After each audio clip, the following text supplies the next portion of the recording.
Ce programme est financé par les amis et partenaires du ministère de Joyce Meyer. Vous n'avez pas besoin d'offrir de les prendre et de les amener au travail parce que vous avez entendu qu'ils ont eu une panne de voiture. Ils vous ont maltraité. Vous voyez, Dieu ne nous donne pas l'option de faire ce que le monde fait, mais de faire ce qu'il ferait.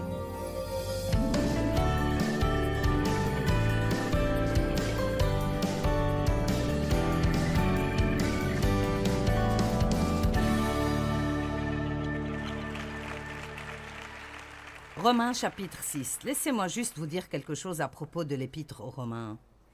Vous devez étudier Romains 5, 6, 7 et 8 jusqu'à ce que vous le compreniez. Et dépendant de combien votre pensée est religieuse, vous devrez peut-être les étudier pendant 2 ou 3 ans avant de les comprendre, parce qu'ils nous parlent de comment nous sommes rendus justes devant Dieu à travers Christ et pas à travers ce que nous faisons. Ils nous parlent de la chair et de l'esprit, de comment vous pouvez vouloir faire une chose dans votre esprit et vouloir faire une autre chose dans votre chair.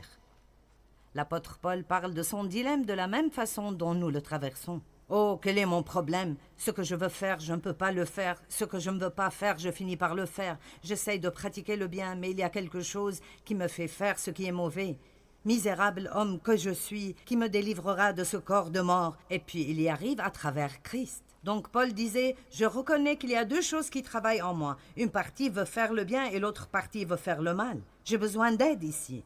Comment puis-je arriver au point où je fais toujours le bien? Seul Christ peut travailler sur cela en nous, et il le fait en nous donnant la force et la grâce dont nous avons besoin pour marcher dans la volonté de Dieu si nous le demandons. Vous ne vous levez pas juste pour dire « Dieu, oh, je vais sortir aujourd'hui et être bon envers tout le monde ». Non, vous dites, Dieu, aide-moi à ne pas penser à moi-même. Aide-moi à penser plus à comment rendre d'autres personnes heureuses plutôt que me rendre heureuse moi-même. Nous avons besoin de l'aide de Dieu pour faire ce qu'il nous demande de faire. Je ne viens pas sans demander à Dieu de m'aider. Et vous pensez que je pourrais faire cela les yeux fermés? Chaque verset que j'ai utilisé ici, chacun de ces versets, je les ai recherchés et je les ai lus moi-même encore et encore avant de venir ici parce que j'ai confiance en la puissance de la parole plus que ma propre chair. Ça m'a pris longtemps, mais c'est un endroit où nous devons arriver. Donc dans Romains chapitre 6, il y a une leçon merveilleuse que nous devons apprendre. Romains 6, 1 et 2. Que dirons-nous donc de tout ceci? Resterons-nous dans le péché afin que la grâce de Dieu et sa faveur abondent et se multiplient? Bien sûr, c'est une question ridicule, mais Paul venait maintenant avec ce message de grâce. Et il parlait à beaucoup de personnes qui vivaient sous la loi, et ils pensaient que leur justice devant Dieu était basée sur le fait d'observer la loi. Et vous ne pouvez pas observer la loi parfaitement, quoi que vous essayiez de faire. Et si vous vivez sous la loi, si vous êtes coupable, si vous la brisez en un point, et alors ces personnes vivaient sous ce système qui faisait des sacrifices pour leurs péchés pendant des années et des années et des années. Maintenant, Christ meurt pour nous. Il observe la loi parfaitement. Il a payé le prix pour toute notre liberté. Et il dit, je vous donnerai la grâce, et là où le péché a abondé, la grâce a surabondé. Il n'y a aucune façon de trop pécher pour la bonté de Dieu. Maintenant, ces personnes stupides viennent en disant, nous n'avons même pas besoin d'essayer de ne pas pécher, parce qu'il y a de la grâce, et alors, je pense que plus nous péchons, plus il y aura de la grâce. Et alors, il dit dans le 2e verset, certainement pas. Nous qui sommes morts au péché, comment vivrons-nous encore dans le péché? Donc, quand nous recevons Christ, quand nous sommes allés dans les eaux du baptême, nous sommes ressortis, nous sommes morts au péché. Le baptême est un signe extérieur d'une décision intérieure de suivre Christ. Nous sommes enterrés avec Jésus, ressuscités dans une vie toute nouvelle. Vous dites, eh bien, qu'est-ce que ça veut dire d'être mort au péché? Ça ne veut pas dire que le péché est mort. Le péché est vivant et va bien, et il y a la tentation partout où vous allez, mais il y a une partie en vous qui est morte au péché. La partie spirituelle de nous ne veut pas pécher. C'est pour cela que quand vous recevez Christ, en quelque sorte, avant d'apprendre vraiment le message entier ici, vous pouvez vous sentir plus misérable que vous l'étiez avant d'être sauvé. Au début, vous avez cette petite expérience de lune de miel où tout est vraiment « Oh mon Dieu, oh Jésus, Jésus, oh Jésus, tu es tout, Jésus !» Et puis soudainement, Dieu commence à dire « D'accord, le stade bébé est terminé. Maintenant, c'est le moment de grandir. Et toutes les choses que vous faisiez, qui ne vous dérangeaient pas du tout, maintenant, elles vous dérangent. » Eh bien, qu'est-ce que tu veux dire ? Maintenant, je ne peux pas faire ceci et je ne peux pas faire cela. Eh bien, c'est parce que cette partie spirituelle en vous qui est morte au péché n'est plus désireuse de supporter la partie charnelle, qui a toujours le principe du péché en elle. Je sais que j'essaie de télécharger beaucoup ici, alors j'espère que vous me suivez. Sinon, je crois que Dieu vous l'expliquera après la réunion. Qu'en dites-vous ? C'est quelque chose que vous devez comprendre vous-même. Si vous êtes né de nouveau, dans votre esprit, vous voulez faire ce qui est juste et vous avez tout ce dont vous avez besoin en vous pour obéir à Dieu, vous avez la maîtrise de soi, l'amour, la joie, la paix, la patience, la bonté. Mais vous avez toujours une chair, et votre chair est votre corps. Et votre âme, les parties de votre âme qui n'ont pas été crucifiées, c'est-à-dire les parties de votre âme qui n'ont toujours pas été confiées à Dieu. Il y a une guerre pour l'âme de l'homme. L'Esprit de Dieu vous veut en entier. Le diable vous veut en entier. L'Esprit travaille à travers votre esprit pour obtenir cet accès, et le diable travaille à travers votre chair pour obtenir cet accès. Et c'est pour cela que nous ressentons certaines des choses que nous ressentons. Ça ne veut pas dire que vous êtes bizarre, ça ne veut pas dire que vous n'êtes pas sauvés, ça veut dire que vous êtes des êtres humains qui sont toujours en chemin, en train d'être continuellement et constamment changés. Amen. Alors notre but est de céder devant Dieu et de ne pas céder devant le diable. Est-ce que vous comprenez cela? Vous me regardez un peu comme... Devant qui est-ce que vous céderez? Quelle tentation allez-vous prendre? Je pense que ceci est une façon super simple d'expliquer cela. Qui a déjà eu l'opportunité de pardonner à quelqu'un, mais ne l'a pas fait?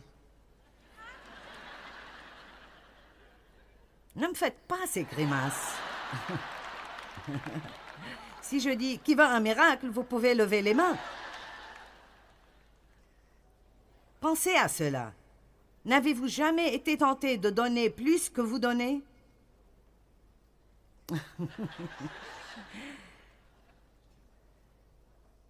Si je demande maintenant, est-ce que quelqu'un peut m'amener un verre d'eau?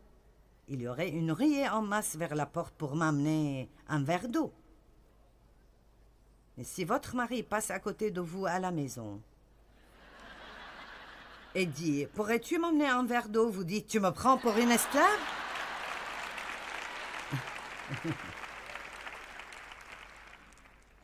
Ouh, je vous ai eu, n'est-ce pas? Je suis sérieuse, je suis à ce point dans ma vie où mon but est de céder devant les opportunités de Dieu, de céder quand il me dit de faire quelque chose de bien. Et je vous dis la vérité, la Bible dit que si vous marchez dans l'esprit, vous n'accomplirez pas les désirs de la chair. Ceci est la bonne chose. J'ai écrit un livre et je ne l'ai pas intitulé « Briser les mauvaises habitudes, faire de bonnes habitudes ». Je l'ai appelé « Faire de bonnes habitudes, briser les mauvaises habitudes ». Parce que vous n'avez pas besoin de vous battre contre tout le mal. Vous devez juste vous concentrer sur le développement du bien et tout ira pour le mieux. Amen. Vous n'avez pas besoin de regarder tout ce qui est mauvais en vous tout le temps. Regardez plus vers Christ, regardez dans sa parole, commencez à faire les choses qu'il veut que vous fassiez, et bientôt vous direz « Mon Dieu, je change » et je ne sais même pas comment c'est arrivé. Ça nous garde du côté positif de la vie. Maintenant, il dit que vous êtes morts au péché. Regardez au verset 11. Romains 6, 11. « Ainsi regardez-vous comme morts au péché, et votre relation avec comme brisée, et comme vivant pour Dieu, dans une alliance ininterrompue avec lui, en Jésus-Christ. Maintenant, regardez-vous veut dire comment est-ce que vous pensez à ces choses. La vérité essentielle est que vous n'irez jamais au-delà de ce que vous croyez. Donc, n'importe combien vous êtes mort au péché dans l'esprit, si vous ne croyez pas cela, ça ne vous aidera pas. Nous devons vraiment faire beaucoup de réflexions à propos de ce que nous croyons vraiment. Est-ce que je crois vraiment que je suis appelé à faire ceci et que j'ai entendu de Dieu? Eh bien, si je crois vraiment ceci, il n'y a pas de raison du tout pour moi de même. Laissez l'ennemi me tenter de penser que ceci n'est pas bon et que j'ai le mauvais message. Vous voyez, depuis longtemps, je ne monte pas ici pour être tourmenté. Je monte ici pour suivre Dieu et pour vous donner ce que je crois être une parole du Seigneur. Combien d'entre vous ont déjà pris une décision que vous croyez que vous avez vraiment entendue de Dieu et puis le diable commence à vous dire que vous faites la mauvaise chose? D'accord. C'est là que vous devez dire « Non, je crois que j'ai entendu du Seigneur ». C'est ce que vous croyez qui déterminera si vous aurez de la paix ou si vous aurez de la misère. Maintenant, verset 12. Que le péché ne règne donc plus dans votre corps mortel, temporaire, périssable, pour vous soumettre à ses envies et vous soumettre à ses désirs et ses mauvaises passions. Ne continuez plus à mettre ou livrer vos membres physiques au service du péché comme des instruments de l'injustice, mais offrez-vous et livrez-vous vous-même à Dieu comme des morts revenus à la vie éternelle, et mettez tous vos membres et vos facultés physiques à son service, les présentant comme des instruments de la justice. Donc, voici ce que je recommande. Chaque matin, quand vous vous levez et vous prenez votre temps avec Dieu, formez cette habitude dans votre vie. Vous dites, « Dieu, me voici. Je sais que tu vis dans mon esprit. Je te remercie de m'avoir sauvé. Merci d'avoir pardonné tous mes péchés. Je suis à toi aujourd'hui. Utilise ma bouche, utilise ma pensée, utilise mes yeux, utilise mes mains. Utilise mon argent. » Maintenant, nous commençons à être mal à l'aise. Oh! Mais c'est mon argent. Non, c'est faux. Nous sommes des intendants, pas des propriétaires, et nous n'aurions pas un sou si ce n'était pas Dieu qui nous l'a donné. Si vous faites ce que Dieu vous dit de faire avec votre argent, vous aurez plus que vous n'auriez jamais pu obtenir si vous essayez de tout gérer vous-même. Le système de finances de Dieu est absolument phénoménal. Me voici, je t'amène toutes mes facultés. Tout ce que j'ai, mon temps est à toi. Tout appartient à Dieu. Maintenant, utilise-moi de la façon que tu veux. Et vous êtes sincère quand vous le dites. Vous sortez. Vous pensez vraiment que vous n'allez pas avoir d'opposition du diable? Maintenant, il vous tentera de penser. Vous n'avez pas entendu de Dieu. C'est ridicule, les autres ne vivent pas de cette façon. Pas besoin de faire ça, vous n'avez pas besoin de leur pardonner. Si vous faites cela, ils vont profiter de vous. Vous n'avez pas besoin de les inviter à votre fête, ils ne vous ont pas invité à leur fête. Vous n'avez pas besoin d'offrir de les prendre et de les amener au travail parce que vous avez entendu qu'ils ont eu une panne de voiture. Ils vous ont maltraité. Vous voyez, Dieu ne nous donne pas l'option de faire ce que le monde fait. Il nous donne l'option de faire ce qu'il ferait. Quelle option voudriez-vous prendre? Est-ce que quelqu'un comprend cela? Combien d'entre vous pensez que vous preniez peut-être la mauvaise option? D'accord. Maintenant. Le monde n'est pas notre maison. Nous le traversons. 1 Pierre chapitre 2, verset 11. Pour moi, servir Dieu est si enthousiasmant quand vous vivez de la façon dont je parle, sans essayer de gérer votre propre vie et vous attendre que Dieu la bénisse, mais vous vous offrez à lui. Et je sais que cela provoque la peur. Est-ce que je n'obtiendrai rien de ce que je veux? Vous obtiendrez plus de ce que vous le voulez que vous obtiendriez si vous essayez de l'autre façon. On ne dirait pas que vous me croyez, mais c'est bon. Bien-aimés, je vous implore comme résidents temporaires des étrangers dans ce monde, ne cédez pas aux envies sensuelles, les désirs méchants, les passions de la chair, votre nature charnelle. Ils font la guerre contre votre âme. Vous êtes des résidents temporaires et des étrangers ici. Vraiment, nous ne faisons que passer. Billy Graham a écrit un livre intitulé « Presque à la maison ». J'aime ce titre. Quand j'ai eu près de 65 ans, je me souviens avoir pensé « J'ai vécu les 2/3 de ma vie. Je suis beaucoup plus proche d'être à la maison que je l'étais. » Je suis contente qu'il n'ait pas écrit un livre intitulé « Presque mort ».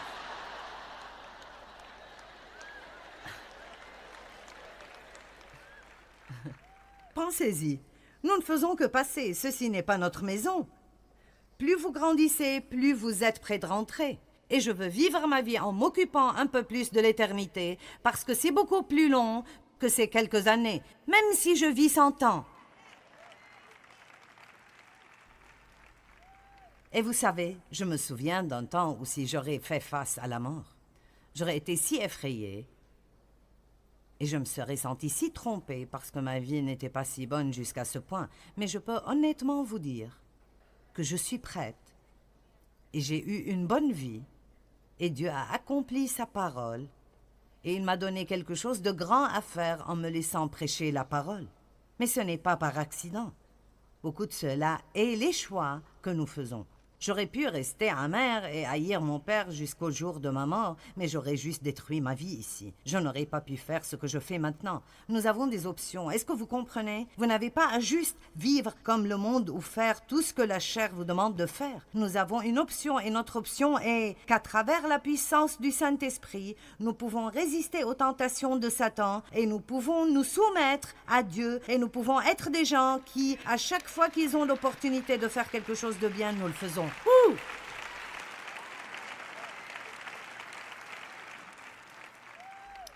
Je veux vous encourager ce matin de faire attention aux attachements. Nous nous attachons à des choses et c'est une chose très dangereuse. Parlons donc des gens. Acte 5, 29 dit que nous devons obéir à Dieu plutôt qu'aux hommes. Si vous laissez quelqu'un d'autre prendre vos décisions, si vous laissez le danger de perdre l'amitié de quelqu'un, si vous laissez cela vous faire compromettre ce dont vous savez que c'est juste, ne soyez pas trop attachés aux gens, que vous les laissez voler la vie du royaume que Dieu veut vous donner. Êtes-vous là? Ne soyez pas si attachés aux gens. Combien de femmes sont ici, de belles femmes, qui prennent de si mauvais choix avec les hommes parce qu'elles ont peur de ne pas les garder si elles ne les prennent pas. Si vous devez perdre tout ce que Dieu veut vous donner et vous souiller pour garder une relation avec quelqu'un, alors vous n'en avez pas besoin. Ça ne vaut pas vraiment la peine.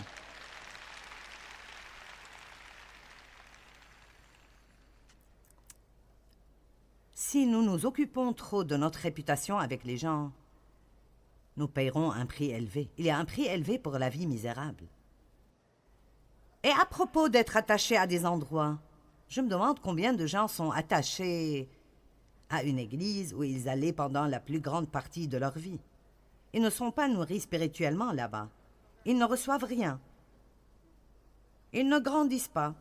Ils dorment durant la majorité de ce qui arrive. Ils n'aiment pas y aller. Ils ne peuvent pas attendre que ce soit fini. Mais ils restent parce que leurs amis sont là-bas. Ils sont habitués. Ce n'est pas loin de la maison. Cette autre église où j'aimerais vraiment aller, ça me prendrait 30 minutes d'y arriver. Allons, nous conduirons pendant 1 heure pour obtenir une solde de 75%. Oh!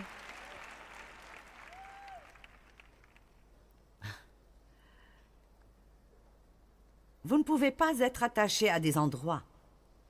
Vous devez vous joindre à une église où vous grandirez, où la parole ne vous réconfortera pas seulement, mais elle vous confrontera aussi. Vous allez quelque part où les gens vous aiment vraiment et s'occupent de vous, et ils vous demanderont des comptes, et ils voudront savoir où vous êtes si vous n'y êtes pas. Ne continuez pas à vous accrocher à tous ces gens qui empoisonnent vos vies et s'en foutent de vous. Passez à travers une période de recul si vous en avez besoin et laissez Dieu vous donner de vrais amis. Allez.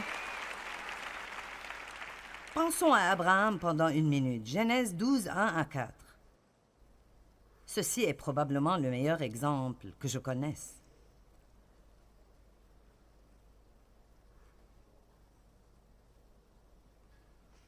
Donc, à Charan, l'Éternel dit à Abraham, parce qu'il ne s'appelait pas encore Abraham ici, « Va-t'en de toi-même, pour ton propre avantage, loin de ton pays, loin de ta patrie et de la maison de ton père, dans le pays que je te montrerai.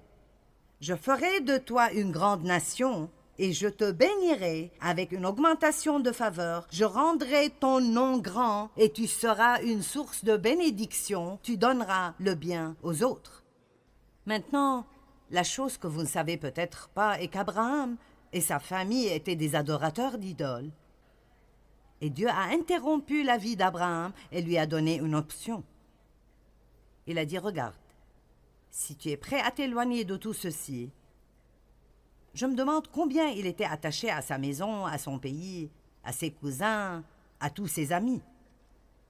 Et si Abraham avait dit, je ne peux juste pas partir, c'est beaucoup trop. Et Dieu ne lui a même pas dit où aller, c'est là le hic. Il a dit, va-t'en et pars vers l'endroit que je te montrerai. Après que tu partes, et si tu fais cela, si tu abandonnes cette vie misérable, allez maintenant, si tu laisses cette vie misérable, voici la vie meilleure que je veux te donner. Je te bénirai, je te donnerai une abondante augmentation de faveur, je te rendrai riche, je te rendrai célèbre, je ferai connaître ton nom, et je ferai de toi une bénédiction pour d'autres personnes où que tu ailles. Dieu peut vous amener à un point où vous êtes plus intéressé par le fait de bénir que par le fait d'être béni. Et c'est là que vous arrivez dans l'économie de Dieu.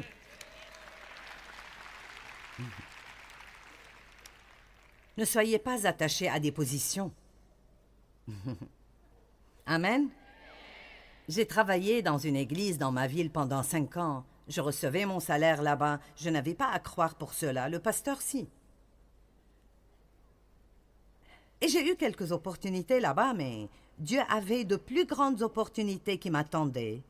Mais je devais pour cela quitter mon travail à l'église, non pas quitter l'église, mais quitter mon travail à l'église, parce que je ne pouvais pas poursuivre ce que je sentais que Dieu voulait que je fasse, et garder mon travail là-bas. Et pendant 2 ans, j'ai totalement désobéi à Dieu. Et je suis devenue plus misérable, et plus misérable, et plus misérable, et plus misérable. Et j'ai commencé à avoir toutes sortes d'absurdités qui arrivaient dans ma vie, des gens qui viennent contre moi, des épreuves niaises et folles. Et j'ai dû apprendre que j'étais attachée à cette place, ces gens, cette position. J'avais de l'honneur là-bas. Ma chaise avait mon nom dessus. J'avais une place de parking dans le parking réservée en mon nom. Houhou! J'étais importante là-bas. J'avais été abusée et je voulais être importante. Je voulais me sentir importante. Mais Dieu ne voulait pas que j'aie cela ainsi. Si vous abandonnez votre réputation ici, vous obtiendrez une meilleure réputation au ciel. M'avez-vous entendu? Finalement, je suis partie et nous voyons ce qui arrive maintenant. Ça me fait peur parfois de penser à ce qui se serait passé si j'étais restée. Je me demande de combien de choses Dieu vous a dit de vous éloigner. Et je ne parle pas de sortir de votre mariage, donc ne soyez pas... Mais vous devrez peut-être prendre des décisions plus fortes de ne pas laisser cette personne qui ne vit peut-être pas la bonne vie déterminer ce que votre comportement sera. Rien ne dit que vous ne pouvez pas dire « Hey, je t'aime et je veux que cela marche, mais je ne désobéirai pas à Dieu. » Allez. Et je sais que certains d'entre vous fréquentent des personnes qui vous empoisonnent. Et si vous prenez juste une décision d'abandonner cela et peut-être d'être seul pendant un certain temps pour honorer Dieu, Dieu amènera des bénédictions dans votre vie.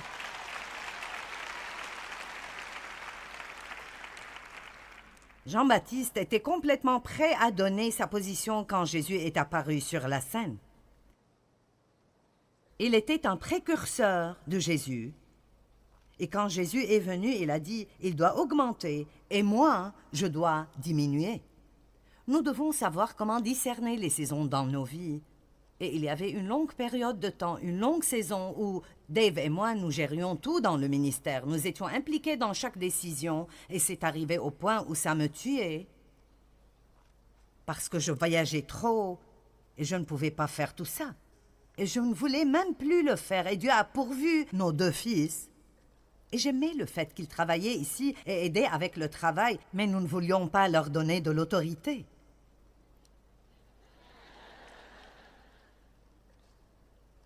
Et finalement, nous leur avons confié la direction du ministère et ils ne viennent vers nous que pour les choses qu'ils ne peuvent absolument pas résoudre. Et j'ai tellement de paix, c'est ridicule.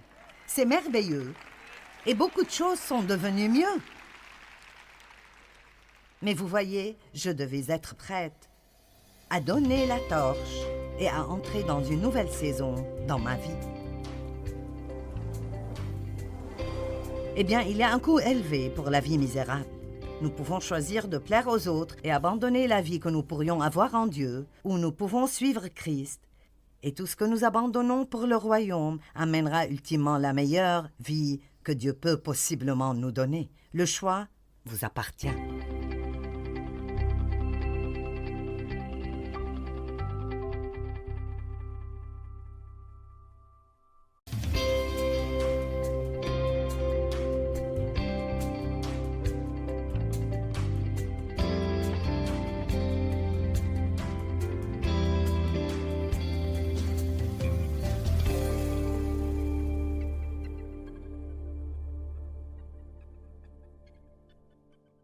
Ce programme est financé par les amis et partenaires du ministère de Joyce Meyer.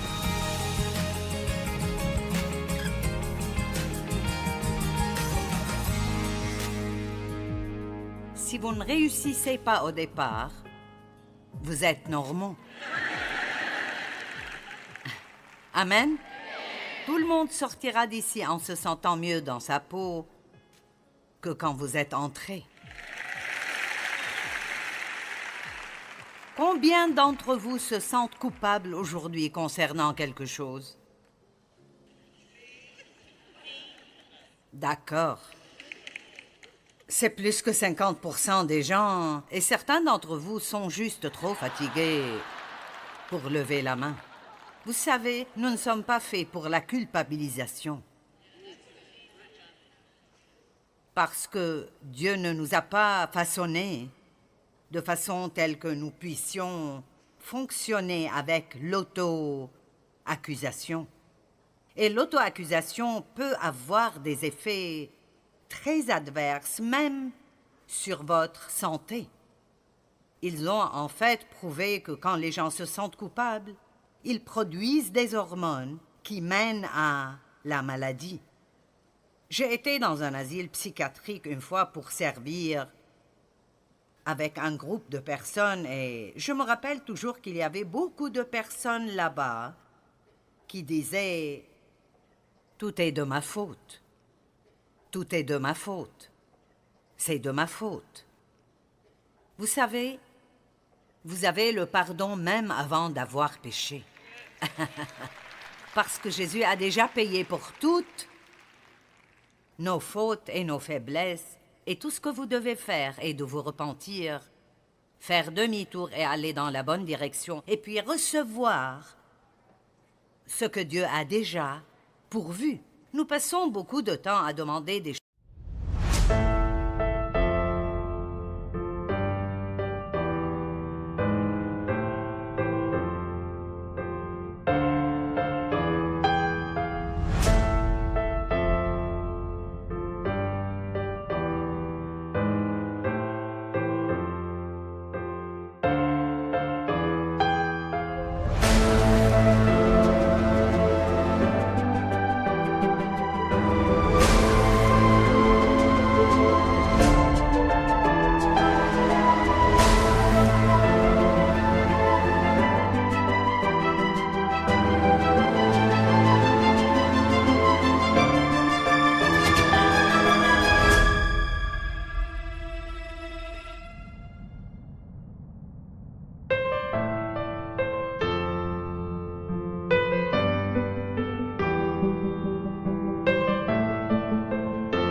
choses de Dieu, mais pas assez de temps à recevoir.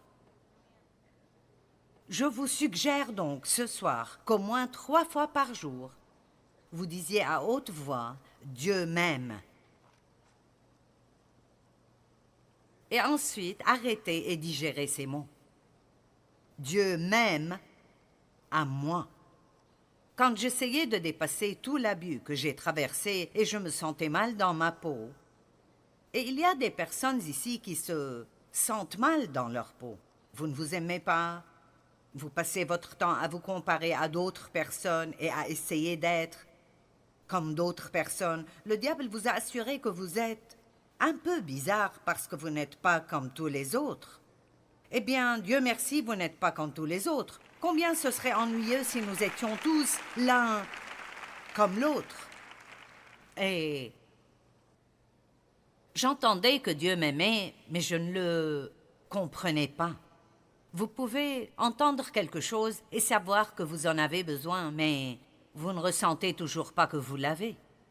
Et c'est important pour moi de confesser la parole à haute voix, parce que chaque fois que vous entendez quelque chose, même si c'est vous-même qui le dites, ça aide à renouveler votre pensée. Et quand vous faites une bonne confession ou même une mauvaise, elle se pose sur vos oreilles et revient à l'intérieur de vous. Donc ce que nous croyons sur nous-mêmes est beaucoup plus important que ce que n'importe qui d'autre croit à notre propos. Amen. Et donc l'une des choses que j'ai faites, et il y en a beaucoup, mais l'une des choses que Dieu m'a dit de faire pendant cette période, et ça a pris beaucoup d'années pour moi de dépasser ce que j'ai traversé dans mon enfance. Mais l'une des choses que j'ai faites est d'aller et de me regarder dans un long miroir et de me pointer du doigt et de dire « Dieu t'aime ».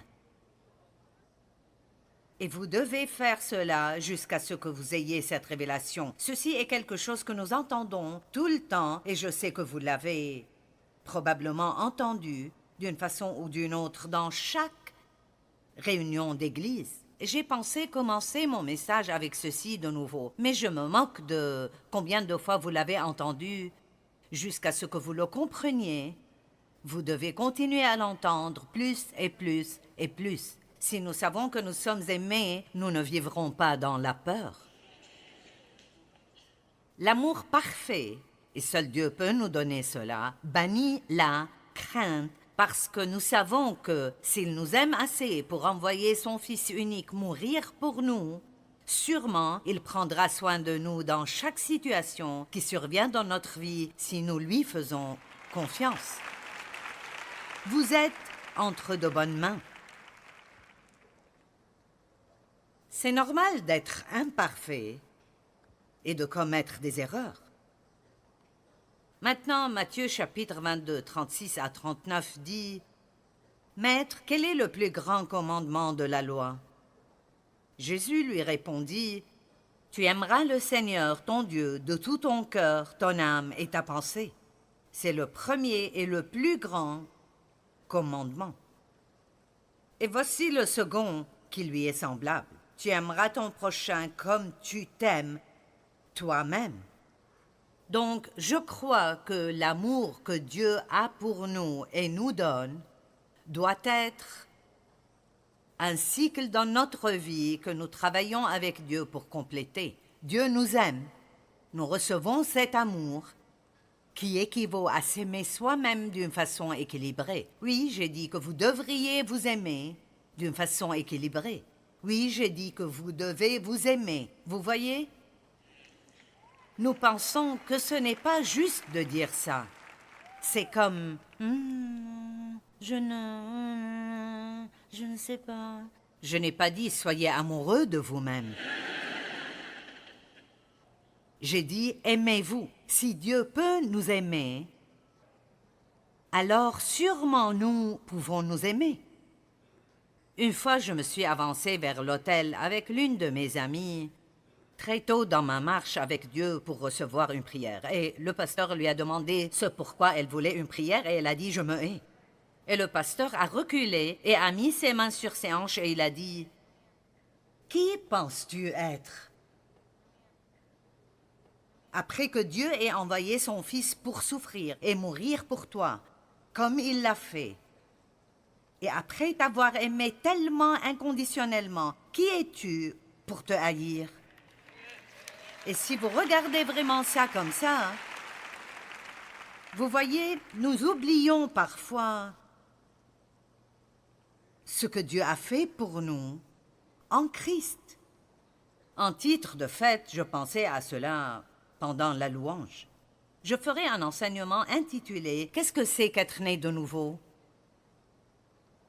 Et beaucoup de personnes penseraient « Je n'ai pas besoin de ça ». Mais la plupart des gens, même ceux qui sont nés de nouveau, ne savent pas vraiment ce qu'ils ont.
Je pense que nous aurions beaucoup plus de victoires dans nos vies si nous comprenions vraiment ce que ça veut dire d'avoir Dieu vivant à l'intérieur de vous et de l'avoir comme partenaire dans la vie et de vraiment croire toutes ces choses que nous chantions ce soir, que cette même puissance qu'il a ressuscitée d'entre les morts vit en nous. Pour être honnête, ce sont là les choses auxquelles nous devons penser, pas tout ce qui ne va pas en nous tout le temps. Vous ne devez pas vous préoccuper de s'il y a quelque chose en vous qui doit être réparé. Dieu vous le fera savoir. Mais sa conviction ne devrait jamais devenir la condamnation. Si Dieu vous convainc et vous commencez à vous sentir coupable, vous ne vous en remettrez pas. Dieu ne vous convainc jamais de quelque chose de mauvais s'il n'est pas prêt à vous aider à le dépasser. Combien d'entre vous font ça? Dieu vous convainc de quelque chose, ou vous entendez un sermon et vous dites « Oh oui, oui, oui ». Et puis vous partez et vous vous sentez coupable. Eh bien, ce n'est pas recevoir la correction. Recevoir la correction est de dire « Seigneur, tu as raison ». Et la correction est juste la direction, ce n'est pas le rejet. Rappelez-vous cela. La correction n'est pas le rejet, c'est la direction. Nous ferions mieux de remercier Dieu parce qu'il nous aime assez pour nous montrer ce qui ne va pas en nous. Et ne détesteriez-vous pas d'être laissé dans l'état où vous êtes et de penser que vous allez juste toujours être comme vous l'êtes? Non, je veux ça. Dieu travaille en moi. Convainc-moi, montre-moi ce qui ne va pas. Vous savez pourquoi? Je sais que c'est vraiment l'amour de Dieu pour moi. Dans le temps, je pensais, mon Dieu, une autre chose de mauvaise en Joyce. Mais ensuite, j'ai finalement appris que c'est vraiment comme ça que Dieu nous montre qu'il nous aime. Amen. Allez, vous pouvez paraître un peu plus joyeux. Il dit, aimez votre prochain comme vous-même et vous ne pouvez pas aimer quelqu'un d'autre si vous ne vous aimez pas vous-même. J'allais à l'église et j'écoutais tous ces messages à propos de marcher dans l'amour et j'ai essayé très dur d'aimer les gens.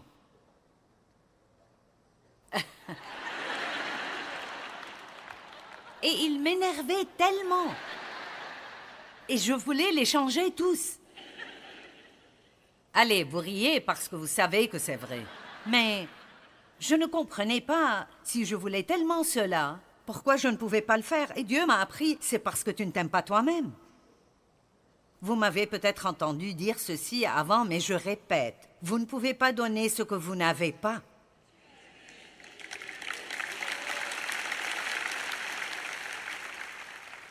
Vous devez être un peu plus miséricordieux envers vous-même. Et si vous êtes plus miséricordieux envers vous-même, vous pouvez donner plus de miséricorde aux autres. Vous devez juste vous pardonner vous-même pour toutes les choses que vous n'aimez pas en vous, parce que Dieu vous a pardonné quand vous le lui avez demandé. Amen.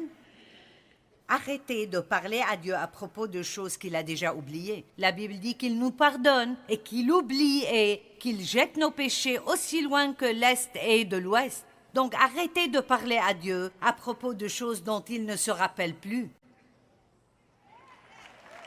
Allez. Quelqu'un aujourd'hui a besoin d'être libéré. Romains 5:8, mais Dieu prouve son amour envers nous, en ce que lorsque nous étions encore des pécheurs, Christ est mort pour nous. Imaginez juste, quand vous étiez au bar avec la compagnie de toutes les mauvaises personnes, à faire toutes les mauvaises choses et toutes sortes d'immoralités, et vous ne vous occupiez pas de Dieu, Jésus est mort pour vous. C'est inconditionnel. Il ne nous aime pas parce que nous méritons d'être aimés. Il nous aime parce qu'il est amour. Et l'amour doit se donner lui-même. Il ne peut rien faire d'autre. L'amour doit se donner lui-même. Et il y a d'autres belles écritures dans la Bible à propos de l'amour. Je suggère que vous étudiez cela, mais je veux vous lire 2 versets dans le psaume 139. Seigneur, tu m'as fait ce que je suis, et tu m'as tissé dans le ventre de ma mère. Je te loue, ceci est David, je te loue d'avoir fait de moi une créature aussi merveilleuse. Tu fais des merveilles, et je le reconnais bien. Donc il me semble que David est en train de dire « Je suis vraiment merveilleux ». Eh bien, à chaque fois que j'essaye de vous faire penser quelque chose de bien à propos de vous-même, vous êtes silencieux. Vous êtes spéciaux, vous êtes uniques et vous êtes merveilleux parce que Dieu ne fait pas d'ordures. Combien d'entre vous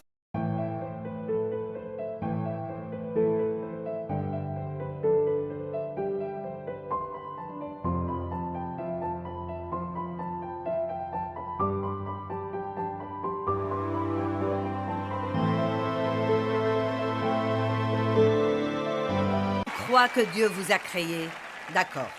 Combien d'entre vous croient que Dieu est merveilleux et qu'il fait des choses merveilleuses? D'accord. Donc, pourquoi cela vous exclurait-il?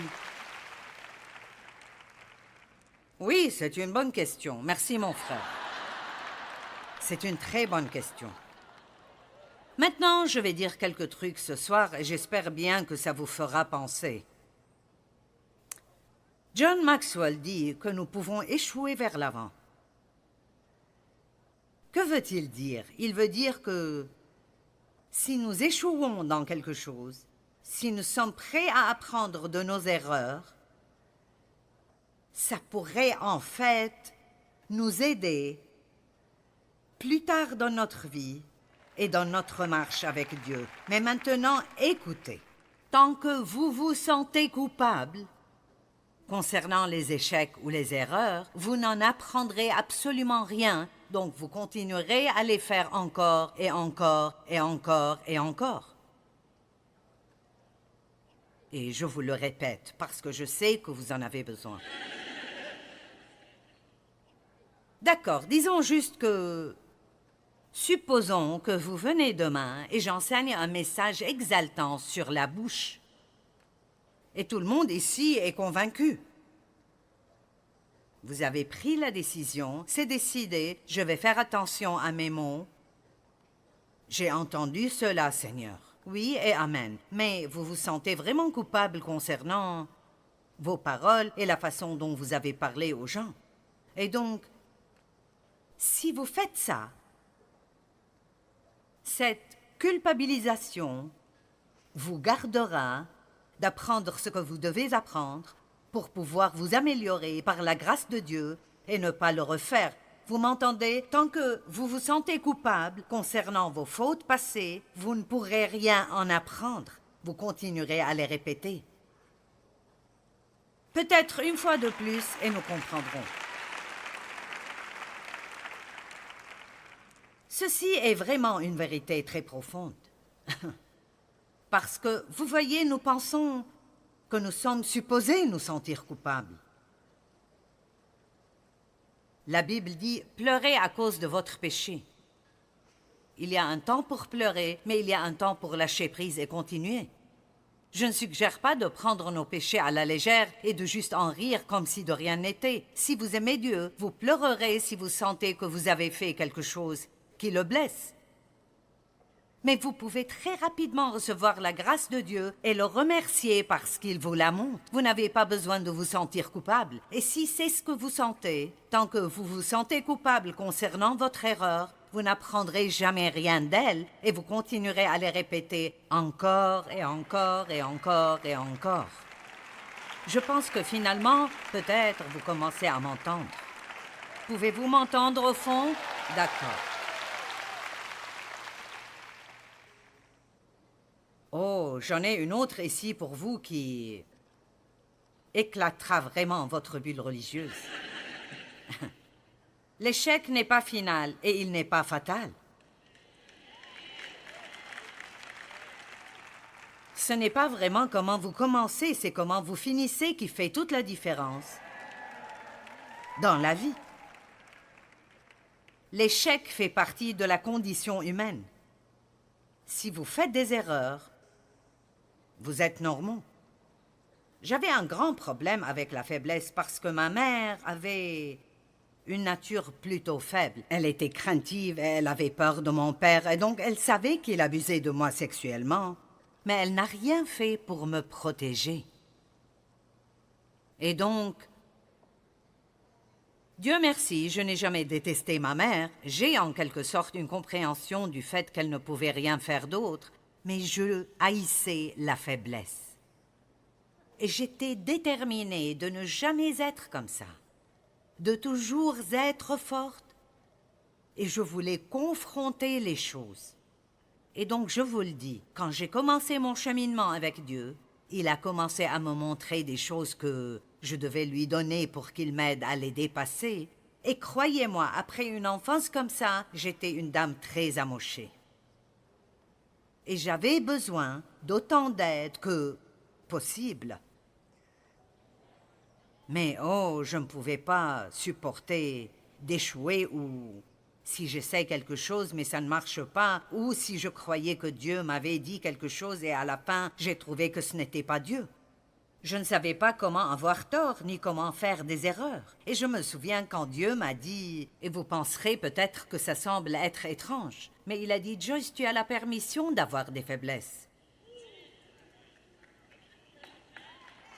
Maintenant, vous allez penser, eh bien, attendez une minute. Non, vous savez, si vous allez dire cela aux gens, et ensuite ils pensent qu'ils peuvent avoir des vies bâclées, non. Si vous aimez Dieu, personne ne peut vous convaincre d'essayer de pécher exprès.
Donc, je peux me tenir ici et vous donner des libertés qui vous aideront à être la personne que vous voulez être. Et je vous dis que vous n'irez pas de maintenant jusqu'à la fin de votre vie sans jamais faire de faute.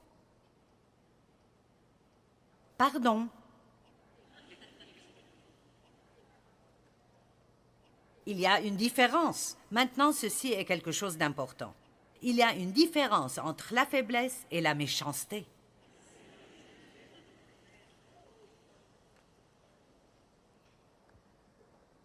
Si vous avez un cœur méchant, vous et Dieu aurez des problèmes.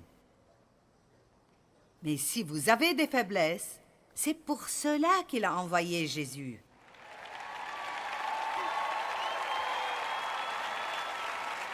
Ne comprenons-nous pas que si nous n'avons pas de faute et nous sommes forts dans tous les domaines, nous n'avons pas besoin de Jésus?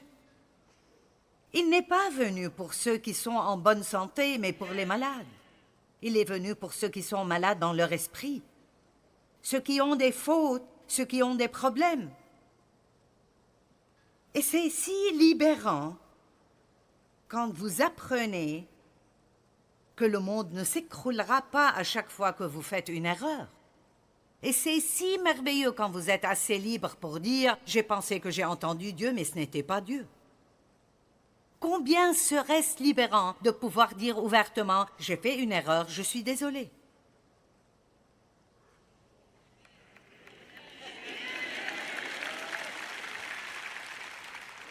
Ça pourrait sauver des mariages, si vous le permettez.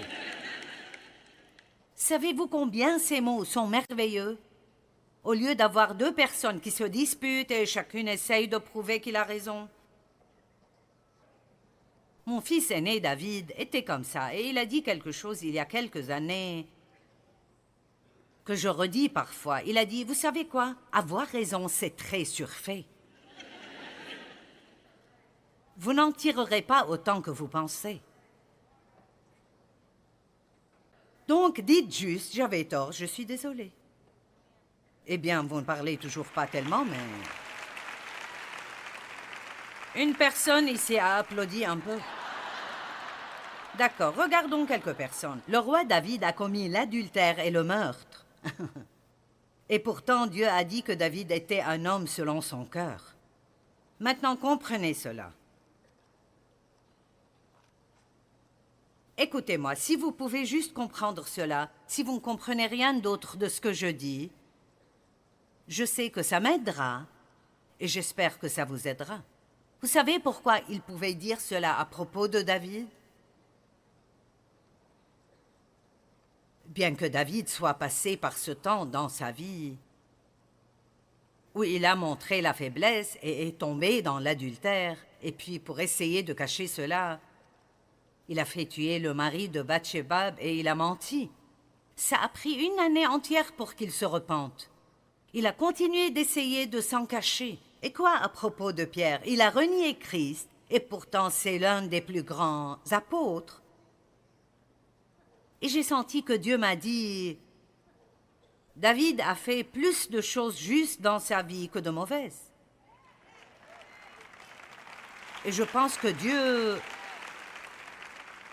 regarde toute notre histoire ici. L'une des choses qui m'a appris comment me reposer depuis que je me suis presque effondrée il y a 2 ans et j'ai dû apprendre que je ne pouvais pas continuer comme ça. Et l'une des choses qui m'ont aidée est quand Dieu a dit « Regarde tout ce que tu as accompli dans ta vie entière, pas ce que tu as accompli aujourd'hui. » Ça ne fait rien si vous ne travaillez pas pendant 1 semaine. Ça ne fait rien si vous vous couchez de temps en temps à regarder des films toute la journée. Ça ne fait rien.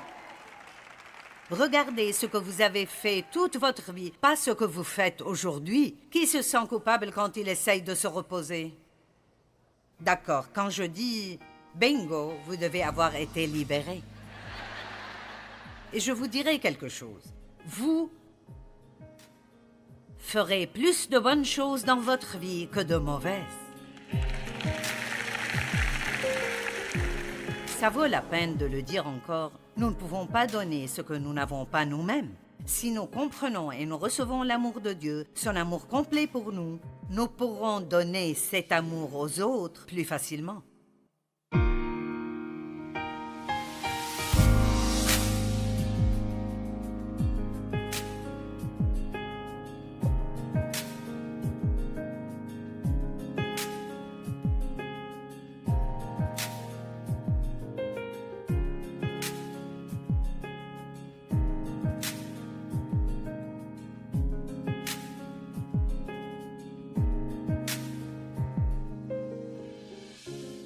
Step 1, wake up early, gonna rise with the sun. Step 2, get some good, some food in you. Step 3, think real hard about what you wanna be. Step 4, everybody just do your thing. Wake up, today's gonna be a good day. Wake up, today's gonna be a good day. Wake up, today's gonna be a good day. Wake up, today's gonna be a good day. Wake up, today's gonna be a good day. Wake up, today's gonna be a good day. Wake up, today's gonna be a good day. Wake up, today's gonna be a good day. Yo, set your affirmations, aspirations. I got shit to do, the aftermath of preparation.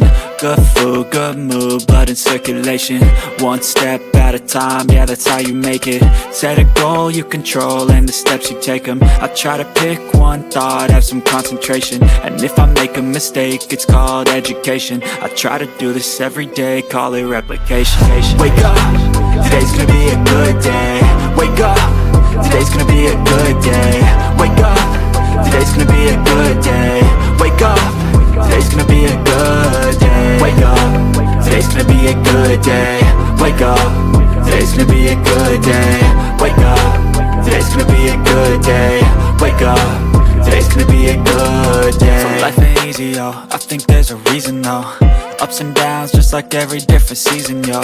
Sometimes I'm high, other times I'm barely breathing, though. I always gotta fight and hide from the demons, yo. Negative thoughts are poison, they rot. Head full of flies, so here come the clouds. They'll never stop unless I can swap all the bad for the good in my head when I'm lost. Yeah, so I'ma fake it till I make it. Positive thoughts are overtaken, I got patience. One day at a time is how you operate a cadence. A flow, you grow, you show yourself a foundation. Stay away from all the shit that causes temptation. I know that I like to do it cause it's sensation. I live my life in my head like a narration. Don't expect greatness, do my best, man, I'll take it. Wake up, today's gonna be a good day. Wake up, today's gonna be a good day. Wake up, today's gonna be a good day. Wake up, today's gonna be a good day. Wake up, today's gonna be a good day. Wake up, today's gonna be a good day. Wake up, today's gonna be a good day.